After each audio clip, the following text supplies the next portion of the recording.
Hello बच्चों, कैसे हैं आप सभी। आशा करते हैं आप सब बहुत अच्छे होंगे। सीएचएस कॉन्सेप्ट में आप सभी का स्वागत है। पिछले वीडियो में मैंने आपको सीएचएस के बारे में, सेंट्रल हिंदू स्कूल के बारे में बहुत सारी जानकारी दी थी और मैंने बताया था कि आपको सीएचएस में क्यों एडमिशन लेना चाहिए और एडमिशन होता कैसे है, वो सारी प्रक्रिया मैंने आपको बताया था। आज मैं आपके लिए एक और विद्यालय के बारे में यहाँ पर जानकारी लेकर आया हूँ, जेएनवी के बारे में, जो कि भारत का एक उच्च दर्जे का शिक्षण संस्थान है जहाँ पर आपको गुणवत्तापूर्ण शिक्षा दी जाती है। और ये विद्यालय का नाम है जवाहर नवोदय विद्यालय, जेएनवी इसको शॉर्ट में कहते हैं, जेएनवी जवाहर नवोदय विद्यालय। और यहाँ पर आपको यूँ कहें तो निःशुल्क शिक्षा प्रोवाइड किया जाता है और बहुत उच्च दर्जे की शिक्षा आपको प्रोवाइड किया जाता है। जैसे सीएचएस में आपको दी जाती है शिक्षा, बहुत हाई क्वालिटी एजुकेशन, वैसे ही यहाँ पर भी आपको एजुकेशन, बहुत अच्छी शिक्षा आपको दी जाएगी और यहाँ पर लगभग निःशुल्क शिक्षा आपको दी जाती है। तो बच्चों, अगर आपका भी सपना है, आपके माता पिता का सपना है कि मेरा बच्चा एक बहुत बेहतर स्कूल में पढ़े जहाँ पर कि फीस भी बहुत कम हो या फिर ना हो, बिल्कुल निःशुल्क हो, तो आप यहाँ पर जेएनवी में आप यहाँ पर दाखिला ले सकते हैं। दाखिला कैसे लेना है, फी कितना है, एजुकेशन कैसी है, ये सारी चीज़ों के बारे में आगे बात करूंगा। ये जेएनवी की ऑफिशियल वेबसाइट है जहां पर आप कक्षा 6 में अप्लाई भी कर सकते हैं। अगर आप अभी कक्षा 5 पास किए हैं तो एप्लीकेशन फॉर्म भी आ चुकी है, आप अप्लाई भी कर सकते हैं। इसके लिए मैं फर्दर एक और अपडेटेड वीडियो आपको दूंगा कि अप्लाई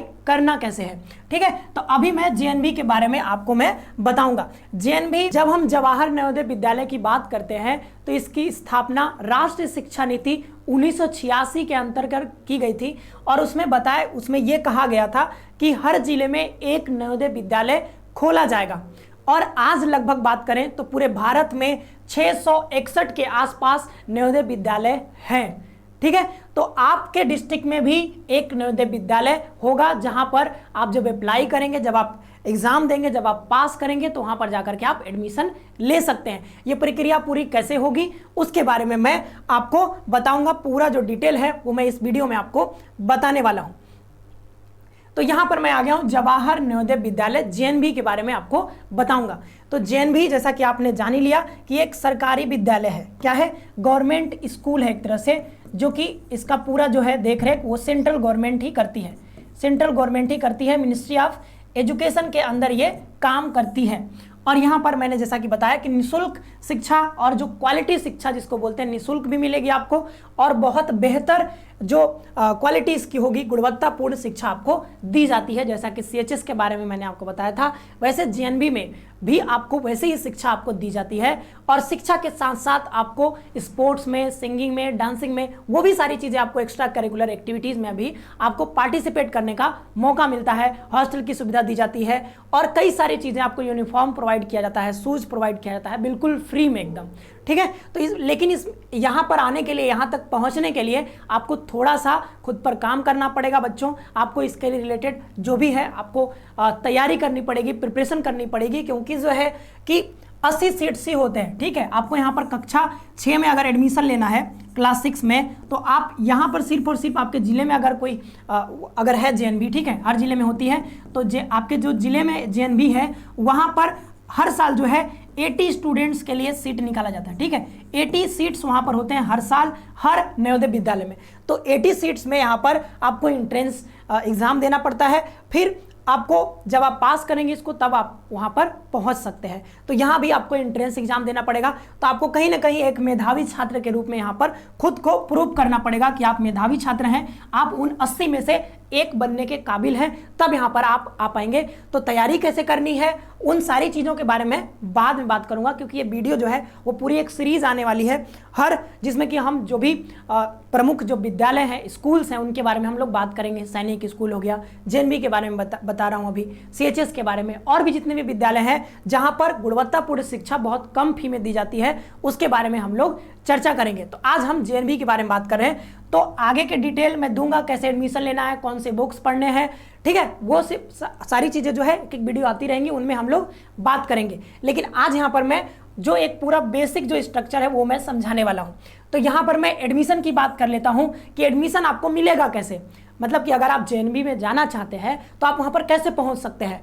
तो बात ऐसी है कि JNBST होता है, मतलब कि जवाहर नवोदय विद्यालय सिलेक्शन टेस्ट। ये एंट्रेंस टेस्ट की तरह ही होता है, ठीक है, सिलेक्शन टेस्ट होता है, जहाँ जो कब होता है, आपको क्लास 6 के लिए ये सिलेक्शन टेस्ट कराया जाता है, जहाँ पर मैंने बताया कि हर नवोदय विद्यालय में हर साल 80 सीट्स के लिए ये जो है सिलेक्शन टेस्ट होता है। 80 सीट्स के लिए किस क्लास में, क्लास 6 में होता है। कब, क्लास 6 में। तो अगर मान लीजिए आपने अभी क्लास 5 जो है वो पास कर लिया है, तो आप क्लास 6 के लिए अप्लाई कर सकते हैं इस सेशन के लिए, ठीक है।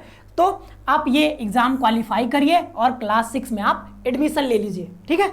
तो आगे अगर बात करें, क्लास 9th में भी होता है एंट्रेंस एग्जाम, एंट्रेंस टेस्ट, लेकिन इसके लिए क्या है कि मान लीजिए क्लास 6 में 80 सीट्स निकले, हर साल क्लास 6 में ही सीट्स निकलते हैं, लेकिन अगर ऐसा हुआ कि बीच में कुछ विद्यालय कुछ स्टूडेंट्स जो है वो मान लीजिए क्लास 6 में अभी 80 सीट्स भर गई, लेकिन मान लीजिए कुछ स्टूडेंट जो है वो 6 में छोड़ करके एडमिशन नहीं लेते हैं या कुछ भी कारण हो सकता है, बीच में छोड़ करके चले जाते हैं। तो मान लीजिए कि यहाँ से 5 सीट ऐसे थे जो कि खाली रह गए, क्योंकि 5 स्टूडेंट छोड़ दिए या एडमिशन नहीं लिए, तो 5 जो सीट है वो खाली रह गया। तो क्या होगा कि क्लास 9th के लिए बाद में आपको फिर से, कभी कभी होता है ऐसा नहीं कि हर साल 9th में निकलता है, कभी कभी हो सकता है किसी JNB में आपको क्लास 9th के लिए भी एंट्रेंस टेस्ट लिया जाए, ताकि ये जो सीट खाली थे उसको भरा जा सके।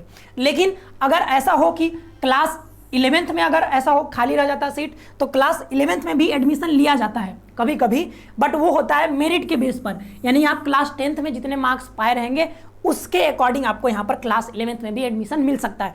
बट ये ऐसा नहीं कि हर साल होता है, ये कभी कभी, और इसमें सीट्स भी कम होते हैं, जैसा कि मैंने बताया कि हर साल 80 सीट्स के लिए ही यहाँ पर ये जो है एप्लीकेशन फॉर्म निकलता है, वो क्लास 6 के लिए निकलता है। लेकिन सीट्स अगर खाली रह जाती हैं तो 9th में भी हो सकता है और 11th में भी हो सकता है, लेकिन उसके लिए भाई वही है कि सीट जो है और भी कम हो जाएंगे और कंपटीशन और भी बढ़ जाएगा, और ये हर साल होता नहीं है, ठीक है। तो यहाँ पर मेनली आपको क्या समझना है कि अगर आप अभी क्लास 5 में है तो क्लास 6 के लिए आप अप्लाई कर सकते हैं, आपके लिए ये बहुत सुनहरा मौका है, ठीक है। तो आगे चलते हैं, ये रही एडमिशन की बात। अब हम बात करते हैं योग्यता की, एलिजिबिलिटी क्राइटेरिया की, कि अर्हता क्या होनी चाहिए, यानी कि आपकी योग्यता क्या होनी चाहिए। तो अगर मैं बात करूँ तो आपकी उम्र जो है वो 8 से 12 साल के बीच में होनी चाहिए। अगर आप 12 साल से ज़्यादा हो गए हैं या 8 साल से थोड़े छोटे हैं, ठीक है, आपकी एज अगर 8 साल से कम है तो आप एडमिशन नहीं ले पाएंगे, ठीक है, नहीं ले पाएंगे, इस चीज़ का ध्यान रखिएगा। तो आप इस बीच में होने चाहिए, 8 से 12 साल के बीच में होनी चाहिए आपकी उम्र, ठीक है बच्चों।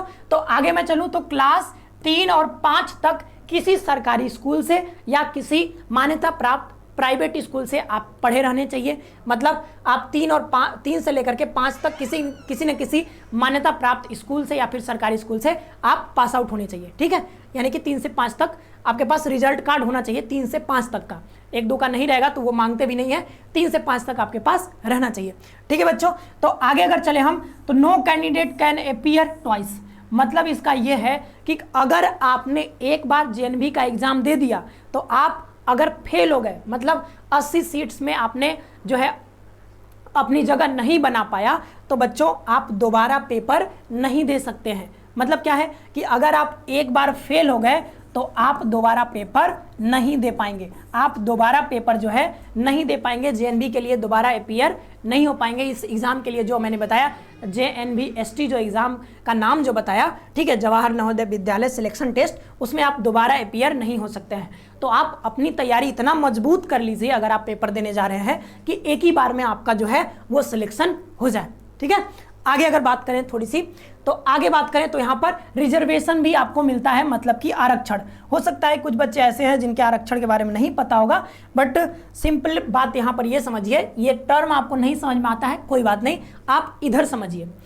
अगर क्या है 80 सीट्स हैं, तो अगर आप परसेंटेज थोड़ा सा निकालने जानते हैं तो 80 सीट्स में 75% की बात किया जा रहा है, तो 75/100 जब आप ये कैलकुलेट करेंगे, ठीक है, जब आप ये कैलकुलेट करेंगे तो आपको निकल जाएगा यहाँ पर 60 आपका यहाँ पर, तो मतलब क्या है 60 सीट। तो बच्चों यहाँ पर कितने सीट थे 80, तो 80 में से 60 सीट जो है, यानी 60 बच्चों का सिलेक्शन, ऐसे बच्चों का सिलेक्शन होगा जो ग्रामीण परिवेश के बच्चे हैं, मतलब कि जो रूरल बैकग्राउंड से आते हैं, मतलब जो गांव में रहने वाले थे, जैसे कि कोई बनारस का लड़का है, ठीक है, तो उसका नहीं होगा।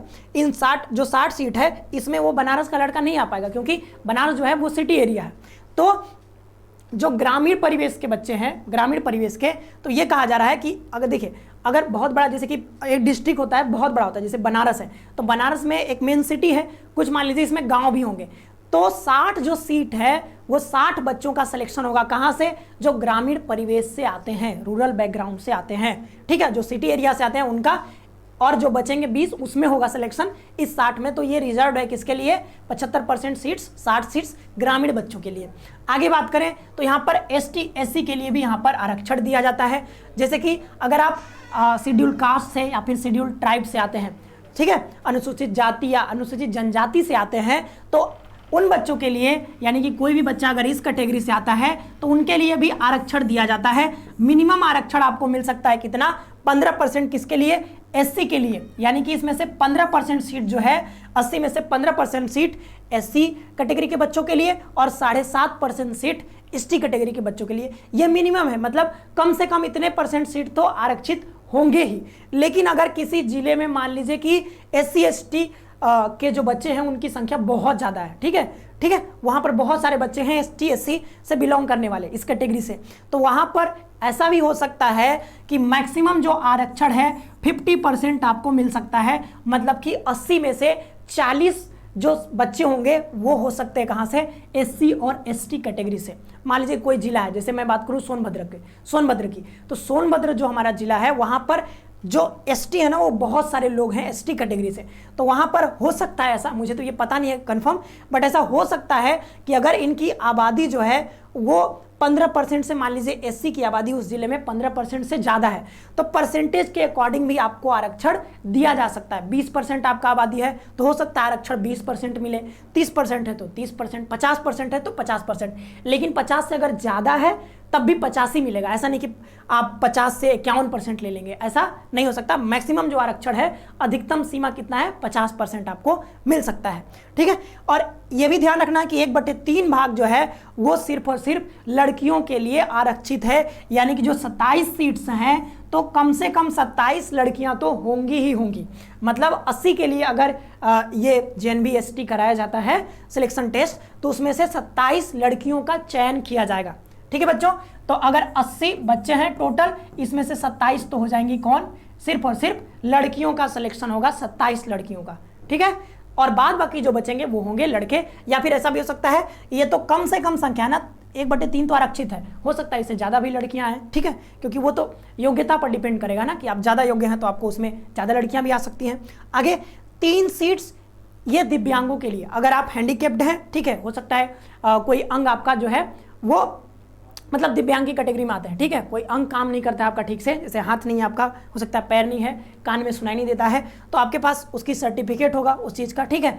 दिव्यांगों के पास अपना सर्टिफिकेट होता है हैंडीकैप्ड का, तो वहाँ पर आप 3 सीट्स जो है वो दिव्यांगों के लिए आरक्षित होती है। तो ये रहा आरक्षण की बात, आप किसी भी इन कैटेगरी से आते हैं तो आपको आरक्षण मिलेगा, ठीक है। ये रिजर्वेशन की बात हो गई। आगे मैं बात करूं तो यहाँ पर अब थोड़ा सा पढ़ाई का स्वरूप आपको बता देता हूँ। तो पहली बात आप समझ गए कि एडमिशन कैसे होगा, किस क्लास में जो टेस्ट है वो किस क्लास के लिए कराया जाता है, और आप एक बार से 2 बार पेपर नहीं दे सकते। एलिजिबिलिटी क्राइटेरिया बता दिया कि आपके पास क्या क्या योग्यता होनी चाहिए कि आपको एडमिशन मिल जाए। अब मैं पढ़ाई का थोड़ा सा स्वरूप बता देता हूँ आपको। यहाँ पर बात ऐसी है कि 3 लैंग्वेज सिस्टम यहाँ पर फॉलो किया जाता है, 3 लैंग्वेज सिस्टम, 3 भाषा में यहाँ पर आपको अध्यापन कराया जाता है। अगर आप मतलब कि पहली बात यह है कि 6 से 8 तक अगर आप हैं, मतलब 6 से, जैसे क्लास 6 में एडमिशन होता है, अब 6 से 8 तक आपको क्षेत्रीय भाषा में पढ़ाया जाएगा, रीजनल लैंग्वेज में, ठीक है। तो अगर आप आंध्र प्रदेश में पढ़ रहे हैं तो हो सकता है वहाँ पर अलग लैंग्वेज हो, तमिलनाडु में है तो हो सकता है तमिल लैंग्वेज हो, ठीक है, तेलुगु, मतलब साउथ इंडिया में है तो आपको इन लैंग्वेज में पढ़ाया जा सकता है, ठीक है, या फिर हो सकता है इंग्लिश में भी पढ़ाया जाए, ठीक है। आपका रीजनल लैंग्वेज जो है वहाँ पर उस लैंग्वेज में आपको पढ़ाया जाएगा क्षेत्रीय भाषा में, 6 से 8 तक। लेकिन अगर आप 9 से 12 के कक्षा में अगर हैं, ठीक है, कक्षा 9 से 12 के स्टूडेंट हैं, तो आपको वहाँ पर इंग्लिश में पढ़ाया जाएगा, चाहे आप कहीं भी रहें, ठीक है, मतलब नॉर्थ इंडिया में हो, साउथ इंडिया में हो, नॉर्थ ईस्ट में हो, वेस्ट में हो, कहीं भी अगर आप JNB में पढ़ रहे हैं तो क्लास 9 से 12 तक तो जो पढ़ाई का माध्यम होगा वो क्या होगा? आपका होगा इंग्लिश माध्यम में पढ़ाया जाएगा। लेकिन अगर आप 6 से 8 में है अभी, तो आपको वहां पर क्षेत्रीय भाषा में पढ़ाया जाएगा। अब मान लीजिए कि आप यूपी के रहने वाले हैं, कहाँ के, यूपी के रहने वाले हैं, तो यहाँ पर तो सबको हिंदी आती है, रीजनल लैंग्वेज एक तरह से बोले तो हिंदी ही है, तो आपको 6 से 8 तक हिंदी में पढ़ाया जाएगा। वैसे ही अगर आप साउथ इंडिया में, तो हो सकता है आपको इंग्लिश में पढ़ाया जाए, या फिर हो सकता है वहाँ की रीजनल लैंग्वेज में पढ़ाया जाए। अब यहाँ पर यही हिंदी है, तो हिंदी का मतलब यही है कि अगर आप नॉर्थ इंडिया में है तो आपको हिंदी में पढ़ाया जाएगा, आप 6 से 8 तक हिंदी में पढ़ेंगे। अगर आप साउथ इंडिया में है तो आपको हो सकता है इंग्लिश में पढ़ाया जाए। और 9 से 12 तक तो ये सभी के लिए है कि सभी बच्चे जो 9 से 12 की कक्षा में हैं उनको इंग्लिश माध्यम में पढ़ाया जाता है। और बाद बाकी अगर आप 6 से 8 में है तो आपको रीजनल लैंग्वेज में पढ़ाया जाएगा, वहाँ की अपनी जो भाषा होगी उसमें पढ़ाया जाएगा। नॉर्थ इंडिया में तो हिंदी में, साउथ इंडिया में तो हो सकता है इंग्लिश में, या फिर वहाँ की अपनी रीजनल लैंग्वेज में पढ़ाया जाएगा। अब आगे बात करें तो यहाँ पर एक और सिस्टम होता है माइग्रेशन का। माइग्रेशन मतलब प्रवास किया जाता है। तो बच्चे जब होते हैं, जैसे बच्चे अगर आपने 6 में एडमिशन ले लिया, फिर आप पहुंच गए 9th में, ठीक है, एक दिन 9th में पहुंच ही जाएंगे, तो 6 के बाद पहुंचेंगे 9th में। तो जब 9th में पहुंचेंगे तो आपको बच्चों 1 साल के लिए आपको मौका मिलेगा। अगर आप मान लीजिए हिंदी भाषी क्षेत्र में है, मान लीजिए आप नॉर्थ इंडिया में हिंदी भाषी क्षेत्र में, तो जहां पर हिंदी नहीं बोली जाती है, मान लीजिए कि नॉर्थ ईस्ट में जहां पर कि अलग अलग भाषा, मणिपुर में अलग भाषा, मेघालय में अलग भाषा, तो वैसे क्षेत्रों में भेज दिया जाएगा जहां पर हिंदी रीजनल लैंग्वेज नहीं है, मतलब कि वहां पर हिंदी नहीं बोला जाता है। या फिर हो सकता है अगर आप बेसिकली अगर बात करें तो ऐसे समझिए, साउथ इंडिया में है अगर आप, तो क्लास 9th में आपको 1 साल के लिए भेज दिया जाएगा नॉर्थ इंडिया में। अगर आप नॉर्थ इंडिया में है तो आपको ऐसे क्षेत्र में भेज दिया जाएगा जहां पर हिंदी नहीं बोली जाती है। और साउथ इंडिया में तो सभी लोग लगभग हिंदी इंग्लिश थोड़ा थोड़ा बोल ही लेते हैं, तो साउथ इंडिया से आपको नॉर्थ इंडिया में भेज दिया जाएगा जहां पर कि इंग्लिश उतना डोमिनेंट लैंग्वेज नहीं है, ठीक है। वहां पर जैसे नॉर्थ इंडिया में आएंगे तो सारे लोग लगभग हिंदी बोलेंगे, साउथ इंडिया में जाएंगे तो वहाँ के अपने लैंग्वेज बोलेंगे, तमिल, तेलुगु, मलयालम, या फिर हो सकता है इंग्लिश बोलेंगे, ठीक है। तो वहाँ पर आपको 1 साल के लिए माइग्रेशन किया जाता है, वहाँ पर माइग्रेट करना पड़ता है सभी बच्चों को क्लास 9th में, ताकि आप जा करके वहाँ की जो संस्कृति है, वहाँ की जो भाषा है, उसका आदान प्रदान हो सके। जैसे यहाँ पर हम रहेंगे तो सिर्फ और सिर्फ हिंदी के बारे में, हिंदी भाषी क्षेत्र, अपने कल्चर के, अपने संस्कृति के बारे में जानेंगे। लेकिन अगर आप मान लीजिए यहाँ से 1 साल के लिए आपको भेज दिया जाता है साउथ इंडिया में, तो आप वहाँ के भी पूरी जो संस्कृति है उसका आदान प्रदान होगा, ठीक है, यूनिटी आएगी देश में, ठीक है। तो इसलिए यहाँ पर भेज दिया जाता है आपको 1 साल के। तो ये फ्री में समझिए आपको एक तरह से टूर का मौका मिलता है। आप जैसे नॉर्थ इंडिया में है तो आपको 9th क्लास में ही 1 साल के टूर पर भेज दिया जाता है, ठीक है, बहुत मजा आएगा, ठीक है।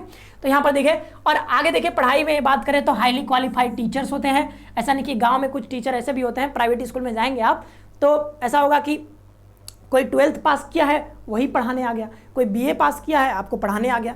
लेकिन यहाँ पर हाईली क्वालिफाइड टीचर्स होंगे, ठीक है, MAd किए होंगे, BEd किए होंगे, अच्छे से क्वालिफाइड होंगे, वो सब आके आपको पढ़ाएंगे, ठीक है। तो गुणवत्तापूर्ण शिक्षा आपको मिलेगी बिल्कुल। यहाँ पर एक्स्ट्रा करिकुलर एक्टिविटीज, स्पोर्ट में आप भाग ले सकते हैं, और उसके लिए सभी के लिए समर्पित फैकल्टी होते हैं, टीचर्स होते हैं। अलग अलग जैसे स्पोर्ट में आप जाते हैं खो खो खेलने, तो खो खो के लिए आपको अलग टीचर आपको गाइड करेंगे कैसे आपको उसमें खेलना है, और हर चीज़ आपको बताएंगे। वॉलीबॉल में, बास्केटबॉल में तो अलग अलग टीचर्स होंगे, वैसे ही स्पोर्ट के आपके टीचर होंगे, और सिंगिंग के लिए आपको अलग टीचर मिलेंगे, डांसिंग के लिए अलग, आर्ट के लिए अलग। लेकिन आपको इसमें पार्टिसिपेट करना पड़ेगा। अगर आप पार्टिसिपेट करते हैं तो आपको हर एक क्षेत्र में आपको गाइडेंस दिया जाएगा अलग अलग टीचर्स के द्वारा। स्टेज परफॉर्मेंस भी आप कर सकते हैं, ठीक है, आप अच्छा बोलने जानते हैं, अच्छा वक्ता है, तो आप स्टेज में जाकर के बोल सकते हैं, ठीक है, भाषण दे सकते हैं। हॉस्टल, मेस, यूनिफॉर्म, शूज, ये सारी चीज़ें आपको क्या फ्री में दिया जाता है। क्या, बिल्कुल, हॉस्टल भी आपको प्रोवाइड किया जाएगा, मेस भी दिया जाएगा, मतलब खाने की सुविधा, खाने पीने की, आपको ड्रेस यानी कि यूनिफॉर्म भी दिया जाएगा फ्री में, शूज भी फ्री में दिया जाएगा। मतलब रहने का टेंशन है ना, खाने का टेंशन है ना, यूनिफॉर्म का ना, मेडिकल का, वहाँ पर मेडिकल सपोर्ट भी आपको दिया जाएगा। तो कोई दिक्कत नहीं आने वाला, बिल्कुल फ्री में आप पढ़ सकते हैं कक्षा 6 से लेकर के 12 तक, ठीक है। तो आगे बढ़े, थोड़ा सा फी के बारे में हम बता देते हैं। अब फी के बारे में कई लोगों को चिंता हो जाती है कि फी कितना लगता है सर। तो यहाँ पर फी जो है ना, एक तरह से मानिए कि यहाँ पर निःशुल्क पढ़ाई होता है। क्या, निःशुल्क अगर बोलूँ मैं, मतलब विदाउट फी, कोई फी नहीं लगता है। अगर ऐसा बोलूँ तब भी कोई अतिशयोक्ति नहीं होगा।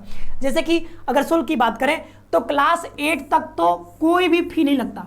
किसी भी कैटेगरी का है आप, लड़का है, लड़की है, ST है, SC है, OBC है, या फिर अनरिजर्व्ड है, जनरल है, किसी भी कैटेगरी से आते हैं तो 6 से लेकर के 8 तक, 6 से लेकर के 8 तक कोई भी फी आपको नहीं देनी है। किसी भी बात के लिए कोई फी नहीं देना है, चाहे वो हॉस्टल की फी हो, चाहे खाना पीना का हो, ड्रेस का हो, सारी जो चिंता है वो सरकार करती है। इन सारी चीज़ों की चिंता सरकार करती है आपके लिए, सारी चीज़ आपको प्रोवाइड करेगी सरकार बिल्कुल फ्री में, आपको कोई पैसा 1 रुपये भी नहीं देना है। आगे देखें, गर्ल्स के लिए तो कोई भी फी नहीं लगती है, आप 6 से लेकर के 12 तक बिल्कुल फ्री में पढ़ सकते हैं, ठीक है। तो लड़कियों को देखिए शिक्षा में थोड़ा सा प्रमोट करने के लिए कि ताकि लड़कियों का पार्टिसिपेशन जो है शिक्षा में वो ज़्यादा शिक्षित हो, आगे आए, इसके लिए देखिए कितना सरकार काम करती है। जेएनवी में आप अगर मेधावी हैं तो जाइए पढ़िए, सारे लड़कियां पढ़ सकती हैं 6 से 12 तक बिल्कुल फ्री में, 1 रुपये भी पे नहीं करना है, ठीक है। ST/SC की बात करें तो इनके लिए भी सरकार काम कर रही है, कोई भी फी नहीं देना आपको, ठीक है। 6 से 12 तक कोई भी फी नहीं देना है। अगर आप BPL से आते हैं, जैसे OBC में कई लोग जो है बिलो पॉवर्टी लाइन में होते हैं, ठीक है, तो अगर आप BPL से हैं तब भी आपको कोई भी फी नहीं देना है 6 से 12 तक। लेकिन एक ही कैटेगरी में यहाँ पर जनरल और OBC, वो भी जो लड़के हैं, ठीक है, तो जनरल OBC में अगर आप लड़के हैं, ठीक है, बॉयज हैं, तो आपको 600 रुपये पर मंथ देना पड़ेगा, सिर्फ और सिर्फ किस क्लास में, क्योंकि मैंने बताया कि क्लास 8 तक तो कोई पैसे लगते ही नहीं, चाहे वो लड़का हो लड़की हो, कोई भी कैटेगरी से हो। लेकिन अगर आप 9 से 12 में चले गए, यानी 9 से 12 में किसी क्लास में है, तो आप, और अगर आप लड़के हैं और इन 2 कैटेगरी में आप हैं, तो आपको ये 600 रुपये पर मंथ फी पे करना होगा। और अगर आपके पिताजी माताजी अगर कोई गवर्नमेंट जॉब में है, सरकारी टीचर हो सकते हैं, डॉक्टर हो सकते हैं, कुछ भी हो सकते हैं, तो गवर्नमेंट जॉब में अगर हैं आपके पिताजी माताजी, तो आपको 1500 रुपये पर मंथ पे करना पड़ेगा 9 से 12 तक बस, ठीक है। और 8 तक तो कोई पे करना ही नहीं, कुछ भी नहीं।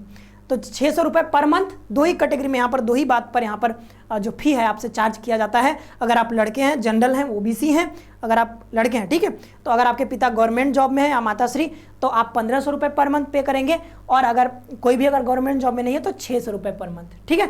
तो ये रही पूरी जो है, मैंने बता दिया आपको कि एडमिशन कैसे लेना है, ठीक है।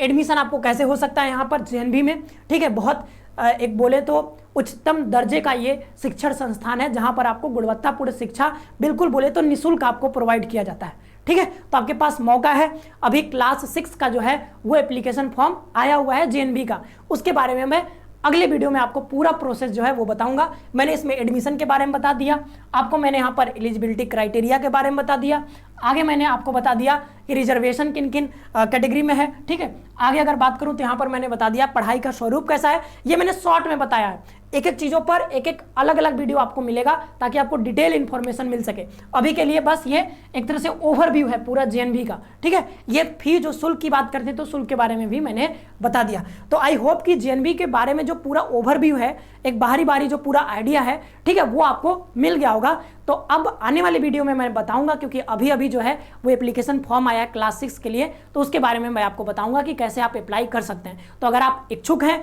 अगर आप जेएनवी में पढ़ना चाहते हैं, अभी क्लास 5 आपने पास किया है, तो आपके लिए सुनहरा मौका है, आप अप्लाई कर सकते हैं। कैसे अप्लाई करना है अगले वीडियो में बच्चों मैं आपको बताऊंगा, और कमेंट बॉक्स में बता देना कि अगर आप भी क्या जेएनवी में एडमिशन लेना चाहते हो, क्या आपका भी सपना है, आप जरूर कमेंट्स करिएगा। मिलते हैं नेक्स्ट वीडियो में बच्चों, तब तक के लिए आप सभी को बहुत बहुत धन्यवाद। खुश रहिए, पढ़ते रहिए।